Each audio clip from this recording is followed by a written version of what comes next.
ભારે વરસાદથી હાંસોટ તાલુકાના કંટિયાજાર ગામમાં જળબંબોળની સ્થિતિ સર્જાઈ છે. સતત વરસી રહેલા અનરાધાર વરસાદને પગલે રહેણાંક વિસ્તારમાં પૂર જેવા દૃશ્યો જોવા મળી રહ્યા છે.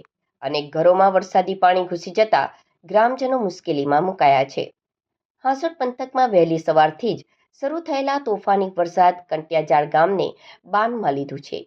ગામના નીચાણવાળા વિસ્તારોમાં પાણીનો યોગ્ય નિકાલ ન હોવાને કારણે વરસાદી પાણી સીધા લોકોના ઘરોમાં અને આંગણામાં ભરાઈ ગયા છે. નાના બાળકો અને વૃદ્ધોને સલામત સ્થળે ખસેડવાની ફરજ પડી છે.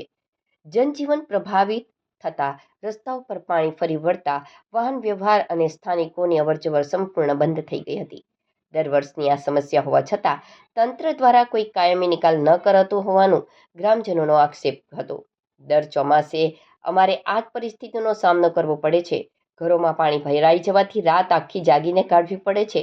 ખાવા પીવાની સામગ્રી પણ બગડી ગઈ છે. ભારે વરસાદની આ પરિસ્થિતિ વચ્ચે કંટિયાજારના ગ્રામજનોએ વહીવટી તંત્ર સામે ઉગ્ર નારાજગી વ્યક્ત કરી છે.